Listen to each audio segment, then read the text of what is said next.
Welcome to this episode of the You Two Scare Me podcast. We're your hosts. I'm Andy. And I'm Felice, and we are recording together for the second time in 2026 in Key West, Florida. Happy New Year. Happy New Year. How was your Christmas and New Year's? Did you get wild? No. I hibernated. It was good. It was low key, just the family. And it's very, very crowded here now in Key West. And so I don't know, I find myself getting kind of frustrated every time I leave the house. So I'm like, I'm not leaving the house. We didn't really do too much.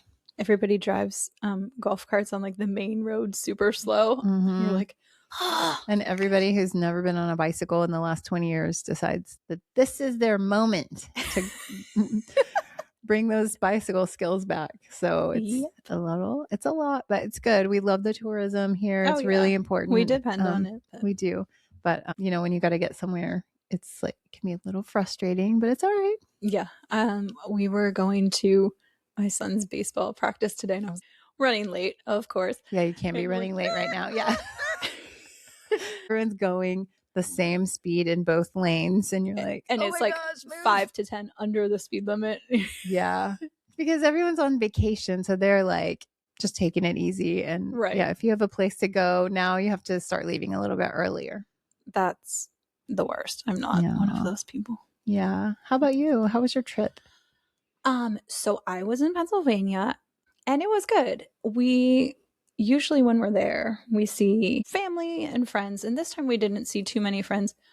One of our friends was really sick with the flu and we were like, oh, we can't risk that, especially with the crazy flu that's going around. Yeah. And when Ryan and I had the flu earlier this year, we were like zombies. Yeah, you were like, I'm not doing that again. Yeah, no, can't do that. So sadly, we didn't get to see a lot of people, but we did see and spend time with both sides of our family and then some of his extended family. And I got some good ghost stories. Ooh, okay. So that'll be in a later episode. It was like crazy.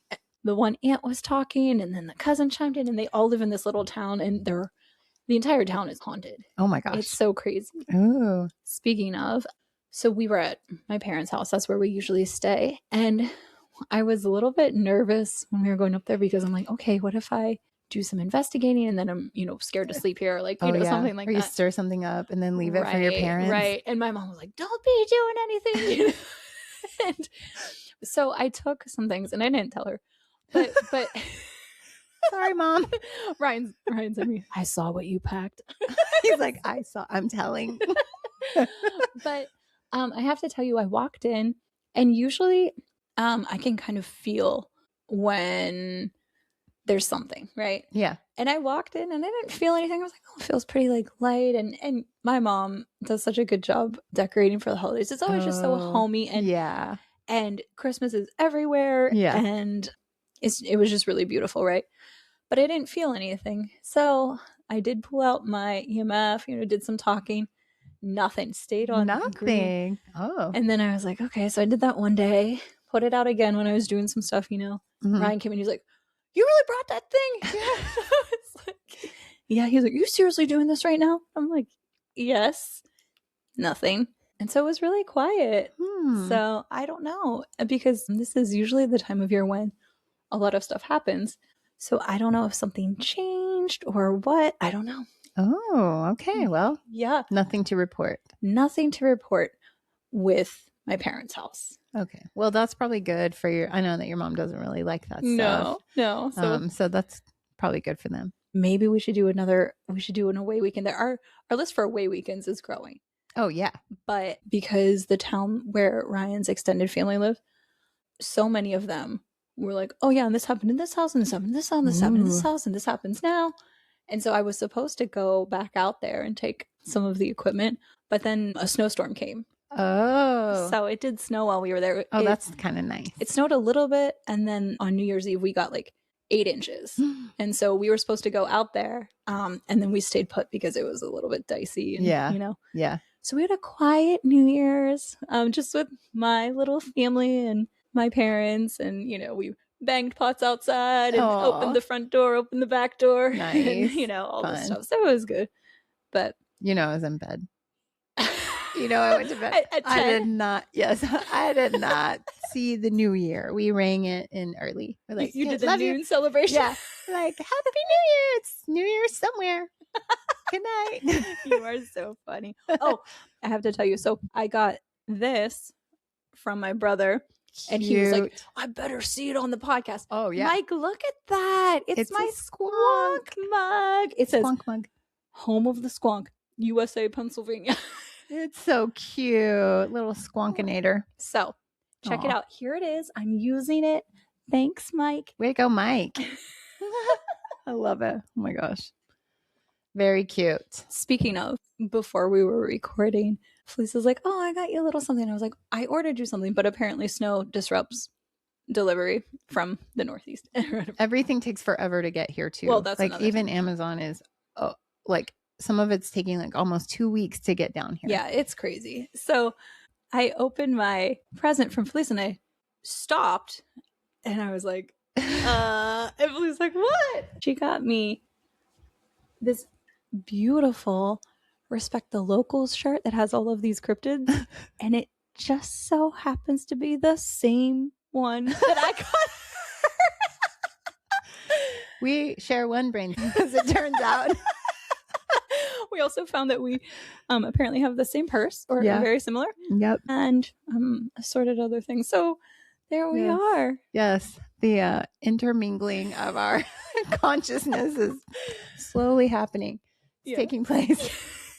We need to get our auras read. We should see if there's a place in Orlando when we go. So I was hoping that there would be a place in Orlando that does aura readings, because I have read that sometimes people that you spend a lot of time with, like a spouse or a child or your podcast co-host, yes, you may have your own unique aura and they may have theirs, but then you kind of have one together, or you start sort of intermingling, like trading energies a little bit, so let's say yours was blue and mine was orange, then we'd have a little blue orange space going on. So, oh yeah, we got to get it checked. Yeah, so yeah, we got to look it up. Yeah, I meant to do that when I was at the airport, but I did not. Oh well, there's time. I was also on time. I told you I had 2 hours of sleep, but then Ryan has one of those like aura rings or whatever, and it said that, and we were sleeping at the same time, we had 13 minutes of sleep and then 12 minutes of sleep. Oh gosh. So there's that. You would have to come visit me in the hospital if that happened. Well, that was why yesterday we got home. Felice texted me. It was probably sorry. No, it's okay. It was probably less than an hour after we got home, and she's like, "Hey, like welcome back. Want to record?" And I was like, "Not today." I had my days mixed up. I thought that you had come home the day before. Yeah. So no, we came home. I showered, put on pajamas, and we just laid. We all took like a 4-hour plus nap. It was. That travel day, like if you have a red eye or whatever, oh gosh, that's the worst. It will wreck you. Yeah, that was a little whatever. But anyway. Anywho, well, in case you are just joining us for the first time or you've forgotten, we are two fun friends who love all the spooky stories. We love the ghosties, the ghoulies, the creatures, the cryptids, and everything weird and strange. But we know we don't know much. Or anything really at all. We do know enough to have a deep respect for the unknown and spooky forces around us. We also make sure to laugh along the way. We hope to bring you stories that make you wonder, get the goosebumps, and question everything you know. A quick warning before we begin, this podcast is for entertainment purposes only. Our tales are drawn from history, folklore, and reported experiences, but we don't claim them as fact. Some stories may include sensitive topics, so listener discretion is advised. Dive into the shadows with us as we bring you haunting tales in this episode of the You Two Scare Me podcast. Shall we dive in?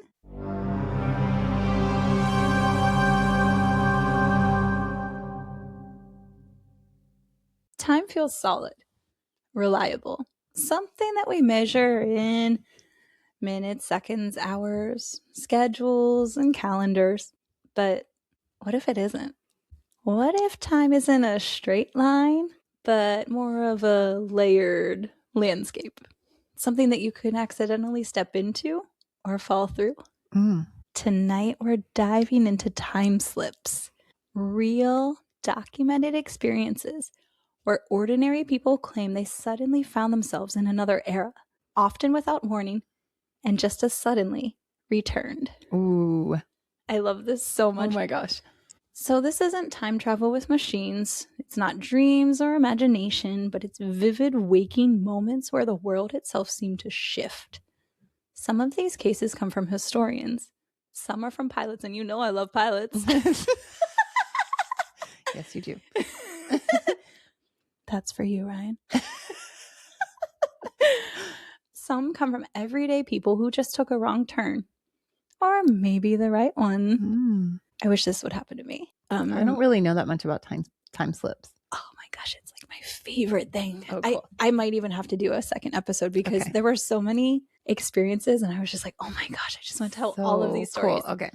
The term time slip is used to describe a spontaneous experience where a person perceives themselves existing in a different time period, usually the past, sometimes the future, while remaining physically present. So it's not like deja vu. Time slips often involve altered surroundings, period-accurate clothing and technology, and experiencing sounds, smells, and textures. Mm-hmm. Sometimes people even report having interactions with people who do not seem aware anything unusual is happening. Oh. Researcher Peter Underwood, a former president of the Ghost Club of London, described time slips as, quote, temporary overlaps of past and present.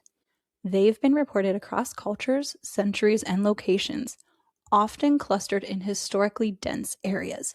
So places where a lot of things have happened or a lot of tragedy has happened. Okay. And importantly, many of these are reported by skeptics.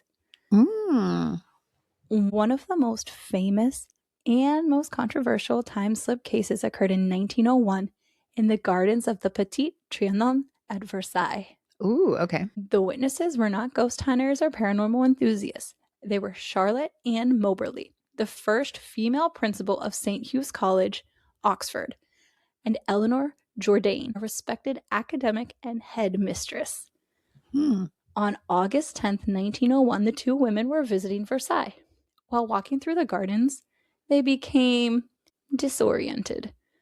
They said the air felt heavy. Colors appeared flat and unnatural, and there was an oppressive sort of silence. Basically, it was like everything kind of got turned down. Okay, yeah.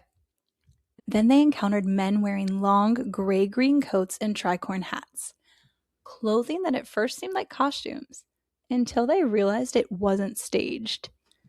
They saw a woman sketching near the Petit Trianon, later believed by the witnesses, to resemble Marie Antoinette.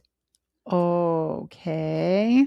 When the women returned to England, disturbed by the experience, they independently wrote down everything they remembered. Their descriptions matched. Years later, they published their account anonymously as an adventure. Okay. Critics argue that this is misinterpretation of what they saw, maybe that they were suffering from the power of suggestion or fantasy.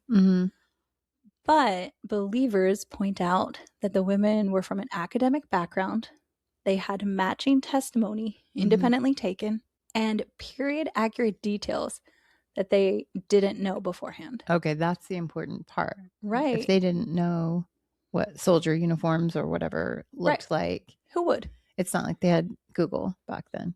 I wouldn't. Right? That could happen to me right now, and I'd still be like, what? Yeah. What did I just see? What's that That's hat called? true. Yeah. You know? Yeah. This case remains one of the most studied experiences of time slips in history. So they're just walking and then suddenly everything feels different. And then they're seeing different kinds of people in different outfits. Right. Basically. Right. Yeah. From another time period. Interesting. And I mean, you can read more in An Adventure. Oh, okay. In 1979, a man named Leon Rousseau checked into a hotel in Toronto during a business trip. I love this one. Okay. Nothing seemed unusual at first until he noticed a few questionable things. The decor looked outdated. The TV only played old black and white programs. And the newspapers in the hotel were decades old. At this point, I'd probably be thinking, wow, they really need to do some updating. Yeah, right. The next morning, Rousseau left the hotel for meetings. When he returned, the building was gone. Not under renovation, not abruptly closed, but gone. Records suggested the hotel had been demolished years earlier. Oh my gosh. Isn't that crazy? Did he have all this stuff with him? I don't know. Or did it get sucked to the other The dimension void, I don't or know, whatever? wherever it was, yeah. Ooh. Only Rousseau's memory of a night spent somewhere that should not have existed remained. Mm. Can you imagine that just like, what the heck moment when Yeah. you're like, you walk up and you're like, what? Yeah, no, you would think you were going crazy. Absolutely. You know, Yeah. you wouldn't be like, well, this hotel was for sure here. You would think you were going crazy. Yeah. You know, Yeah. I can't imagine. Drivers report time slips more than almost any other group. One widely cited case involves a couple driving through rural England who suddenly found themselves on a mud road lined with vehicles from the 1940s. They saw a woman in wartime clothing staring at them in what seemed like shock and horror. Seconds later, the modern road returned. There was no turn or detour, just a shift. Can you imagine? When was that? When did it say when it happened? That was in the I feel like I want to say it was in like the 70s or something like that. Okay. So, you know, you're like imagining a Pontiac, Right. like a Firebird or something like Right. that. And then this 1940s lady sees this hot rod car. Can you like, can you imagine what she must have? yeah, And then she goes home and she's like, Betty, guess what I just saw? Yeah, that's crazy. Right? Just like a for real, just like a crossover. Yeah. Yeah. Similar cases appear across the US, especially near old highways, battlefields, and pioneer routes. One of the strangest patterns in time slip reports occurs near battlefields. Witnesses often report hearing sounds of combat, including rifles, cannons, and men yelling. So I can hear that would be maybe like a residual haunting. Mm-hmm. Or it could be that you are just continuing to experience things from the past, you know? Yeah, I mean, maybe that's the same thing. Maybe. You know, Yeah. like maybe We don't know anything. we don't know. We don't know. Like we don't know if it's time like repeating over and over, yeah. or if it's more spiritual. Yeah. You know? Yeah. People also report smelling smoke and gunpowder and even seeing soldiers who vanish when approached. Edge Hill in England is a hotspot for this type of activity. So is Gettysburg. Fun fact. Gettysburg is where I went on my first ghost tour and had my first paranormal experience outside of my childhood home. Ooh. My mom and I, we both had different experiences, but smelling smells of the time. She smelled pipe smoke. Okay. And she's like, oh my gosh, who's smoking? Who's smoking? It's so, don't you smell that? And I'm like, Mom, what is wrong with you? You know, my 11-year-old self. Yeah. And then later I smelled vanilla and baking and things like that. Oh. So, back to the battlefields. Some researchers suggest emotionally charged events may imprint on locations, creating moments where time doesn't replay, but overlaps. Okay. So that kind of goes back to what we were saying, you know, about is it a residual haunting or is it just time, you know? Yeah. It's so interesting. I don't know. Yeah. What do you think? I don't know. I mean, What it's tricky. Like we always talk about, oh, ghosts, this person is haunting. But what if they're just living their experience in their time and it happens to overlap in our time? Right. I don't know. Well, a lot of things that you hear about residual hauntings are things that repeat over and over. Like if there's a person, a spirit, they follow the same path. They do the same motion or whatever. Activity or whatever. Right. Yeah. Over and over. So maybe that is just a time thing rather than a haunting thing. Interesting. Yeah. So time slips aren't always backward. Ooh, okay. Yeah. In 1935, RAF Wing Commander Sir Victor Goddard was flying over an abandoned airfield in Scotland called Drem. The airfield was derelict, overgrown, and unused in his time. Okay. But during the flight, Goddard suddenly saw the airfield fully operational. He reported seeing hangars that were repaired and functional, aircraft present, and even mechanics in blue overalls. Okay. At the time, RAF mechanics wore brown uniforms. Blue wouldn't be adopted by RAF mechanics for years. Oh. 4 years later, Drem Airfield was reopened. Everything matched what Goddard claimed to have seen, including the uniforms. Goddard later became a senior RAF officer and stood by his account until his death. Oh, wow. So he's like, this is exactly what happened. Yeah. I mean, and we've talked about this before when we did the UFO episode, that if you have people, military people, it's hard to get them to tell when something odd has happened or they've seen something odd because there's a lot of stigma attached. You could probably get in trouble. Things are classified. Well, and and if you report something, especially something that is unseen by others, then you're going to have to do, a psych eval and all that. They're going to lose your position. Yeah. They're going to think that you're crazy. Right. Yeah. So I'm glad that he continued on in his career. I mean, it seemed like they didn't think he was crazy, but the fact that he maintained, this is what I saw, and then it came true. That's nuts. Yeah. Was this coincidence? Was it precognition? A momentary glimpse forward? Or did time briefly unfold itself beneath his wings? Oh, or like precognition. I didn't even think about maybe he had it. Maybe it was a him thing. He had a gift forward instead of a flashback. Yeah. Yeah, I don't know. Or maybe he was he could see things that he didn't know that he could see things in the future. You know what I mean? Yeah. Ooh, that's cool. Internet forums and paranormal research groups have collected thousands of contemporary time slip accounts. I told you there was a lot. Yeah, wow. There are a few recurring things present in all of these encounters.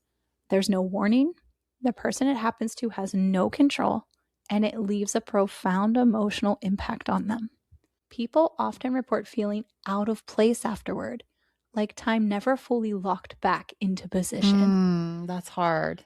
Well, that would be tricky. I think if you experience that, there is no going back, right? You know something crazily different about the world. Your reality has shifted. Absolutely. Yeah. Skeptics argue time slips are memory reconstructions, psychological dissociations, or simply invented by witnesses due to environmental triggers. Okay. I think that's probably environmental triggers. That's a nice way to say it. The drugs. Under the influence. Yeah. However, physicists note that time is not as simple as once thought. Einstein showed us time is relative. Quantum physics suggests reality may not be singular, or that closed time-like curves may exist. And that's a whole thing to jump into. I know, it's so interesting and also completely over my head. Right. The broad idea is so interesting to me, but I don't understand. Yeah. Yeah. I bet the doctor from your episode maybe that was observing the energy. Oh yeah. He'd be all over this. Yeah, no kidding. So none of these theories prove time slips, but none fully rule them out either. So that whole closed time-like curve thing is kind of the idea that time curves and could potentially curve on itself, so that you personally could experience a moment both now and in the past or in the present, at the same time is what I got out of it. Okay. And perhaps I'm explaining that terribly wrong, but when I read about it, that's what I came to understand. Maybe, just maybe, time is less a straight line and more like a fog. And sometimes, if conditions are right, you see shapes or people moving inside it and experience something amazing. If you ever feel like time itself hesitated, maybe it did. Oh, that is crazy. I just saw video, and I don't know, this seems like it fits into this category. So I just saw this video of a lady talking about an experience that she had. And she was, let's say she's standing in a hallway, and then she heard clear as day her name. I forgot what her name was, but they said her name, and she looked around. There was no one there. And then she could continue hearing this voice, and they said, "I see you as a ball of light." And if you see me, you will see me as a ball of light, but I'm as real as you. What? Right. And so it's like maybe it was two timelines kind of crossing over, but they couldn't Oh my see each other gosh. as who they are in their reality. They could just see each other's energy. Whoa. And I can't remember if she said that she saw something too or not, but this voice was saying that to her. Isn't that interesting? Whoa, that's I'll awesome. see if I can find that video and send it to you. There's so many good stories. And I don't want to get too much into it because I think I want to do another episode on this with some more of these documented cases. Yeah. But there are some people get into an elevator Mhm. and then the door opens and they see a glimpse of something from the past, whether it was a kind of like a wartime operating hospital space, Yeah. you know, something again back to the tragic Yeah. imprint kind of thing, or it's like a ballroom, you know, during the 20s, let's say, you know, like the heyday of bootlegging and fun parties, all that stuff. Yeah, like Great Gatsby kind of. It makes me think that, you know, like our history is so young in this country, but it makes me think of places like in Europe or wherever where the Roman Empire was there, gosh. you know, and so it's like there are thousands of years of history and in a crowded area, you know, like where people have been living together, you know, right next to each other for thousands and thousands of years. Right. It would make sense that if this thing is real, that those kinds of things would happen in those places. And it's weird too. It's like, who gets picked to see that stuff? Is it random or is it a gift? Is it like, are you just at the right place at the right time? Like there's something with the energy of that location, or who knows what? Yeah. Or is it like something to do with you that you have this propensity to see what's not there, or both? Interesting. You know? Yeah. I mean, most of the things I found, people hadn't experienced anything, didn't have any sort of like clairvoyance or any mediumship or, you know, anything like that in their life up to or beyond that point. It was just this one boom moment. So weird. That's so really cool. Can you imagine though if you were, you know, an ancient person, right? Let's say, and you got it's like Bill and Ted's Excellent Adventure. They're like collecting all these people. They're like, what is going on? Like, but, you know, party on. No, like, no, that's a different. You know, you're like you're walking through the forest, and then all of a sudden you're in like busy city, and there's cars and things like that. That would be so scary. Yeah, and you know, you're like, what? There's an airplane that goes over. Yeah, it would be equally as scary if you're like just walking down the street, and then suddenly you're next to a T-Rex. Oh my gosh. Right? What if somebody went back and saw that? Oh, that would be crazy. That's what Bo would want. Yeah. My son is like so into dinosaurs. He's addicted to dinosaurs. It's insane. Yeah. Wow. All right. Well, thank you for that. I can't wait to hear more about that. Yes. I hope that you I'll do another episode. There's so much. Okay. I love it. I love it so much. And then maybe if we research it enough, then we'll get to it'll happen. Yeah. Maybe. I just don't want to get stuck. No. You know, that's my only thing about time slips. I don't really want to get stuck. I would just finished reading this book, and these people time traveled but got stuck like from our time, and they went back to the 1700s, and then and they're women. And so like the hygiene and the and the no AC. Yeah, all of that stuff. Yeah. I was like, oh, I could not deal with no indoor plumbing or like the lack of bathing. I don't even want to go camping. I'm not a camper either. We're indoor cats. Yes, we are, for sure. Oh my gosh. All right. Well, are you ready for Somebody Told Me? I'm ready.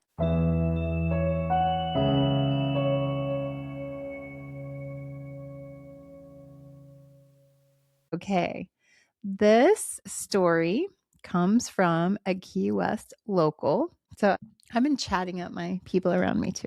So I've met her a few times, and she's like a cool, just like a local conch lady. She's very fun. I had a feeling that she might have a spooky story. Okay. So I'm a little shy about asking people a little bit, you know, but so I finally kind of got up the courage to ask her the last time that I saw her. And I said, hey, Patty, I got to ask you, do you believe in ghosts? And she looked me dead in the eye and said, I see things. Oh. I was like, oh, all right. Whoa. Okay. So when Patty was a little girl, she lived here in Key West on Staples Avenue. And she remembers waking up and seeing a figure at the end of her bed in the doorway. But so she talked to her grandma about it.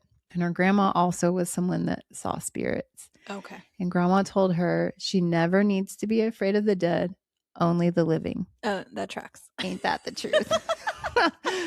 So later, she met someone who had lived in that house before her.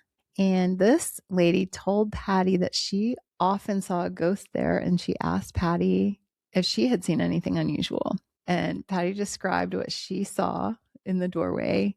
And it was exactly the same thing that this other lady had seen. What? Yeah. It wasn't Hat Man, was it? She didn't say anything about Okay. it. She just said it was a figure in Okay. the doorway at the end of her bed.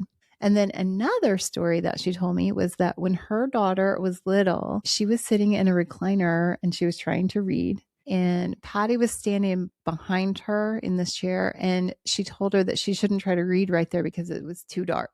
So she's like, this little girl, I think she said she was maybe like 7 or 8. She's trying to read. And mom is like, hey, it's too dark. You know how it is. Like, Yep. you're going to go blind. Uh-huh. But right when she said she shouldn't try to read right there because it's too dark, the lamp came on. Oh. And so Patty, of course, goes to her grandmother about it. And the grandmother said that the grandfather was watching over her. Oh. And she reiterated that we should never be afraid of the dead. We should only be afraid of the living. Got it, Patty. And Patty told me that she's never scared of the things that she has seen because she has God on her side. So she's very much like, she sees things. It's not scary to her. She feels very comfortable with where she is. And whoa. yeah. So what do you think? Oh my gosh, I want to hear more. Patty. I know. I think she probably has more stories. I have a feeling she probably has more stories. She's lived, I think their family is like several generations of living in the Keys, you know? I always wonder about people who have those abilities. You know, if like right now as we're sitting, you're just seeing people from various eras or times, you know, or if it's more selective, you know? Yeah. Or if they come in and out and how that works. Like, I don't know. I have so many questions. I do too. It's so interesting. And is it just an impression or do they see like full on people, you know? Yeah. I don't know. I don't know. Whoa. If you are one of these people, please tell us. Tell us about it. What we want to know specifically. I think it's kind of different for different people. Like if you listen to the famous mediums and things like that, they seem to all kind of experience this in different ways. Like some of them will get an impression. Some of them might see like symbolic things or whatever, you know, it's kind of like different for everybody. Yeah. I don't know. Part of me wishes I had those abilities. And then the other side of me is like, oh, I like to sleep at night. Yeah. And I think maybe it's okay once you have sort of honed your skill and it's not like weird or scary to you anymore, but it's got to probably be a hard transition to figure it all out, you know? Well, that's what I would guess. I want you to keep in mind what Patty said. You don't have to fear the dead. So now we can go on all kind of ghost hunts. Okay. Okay. Patty said so. No. Thanks, Patty. Thanks for your story, Patty. Thank you. That was awesome. Yes. And thank you so much for listening to this episode of the You Two Scare Me podcast. Have you checked out our website, you2scaremepodcast.com? You can find blog posts about our episodes, photos of us all dressed up like in our sparkly New Year's tops, and links to buy our spooky gear. Do you like what you hear? We hope so. Help us reach more ears by sharing the show with your friends and fellow weirdos, subscribing to our YouTube channel, and joining our Patreon. Patreon is a platform that allows creators to receive direct financial support from their patrons. As we continue to work to grow our podcast, this is a way that you can help us out. Just follow the Patreon link in the show notes to check out our 2 membership tiers. Both tiers include a shout out right here from us. You can also help us by rating and reviewing us on Spotify, Apple Podcasts, iHeart, Amazon, and wherever you get your podcasts. Don't forget to check out our social media. You can follow us on TikTok. Just search You Two Scare Me Podcast, no spaces. Find us on Instagram at You2Scare Me_podcast or on our Facebook page, You Two Scare Me. Remember to send us your own spooky stories or stories about time slips or things you see for our Somebody Told Me segment at you2scaremepodcast@gmail.com. That's YOUTWO scaremepodcast@gmail.com. Thanks for wandering through the shadows with us. Until next time, stay curious and beware what lurks beyond the light.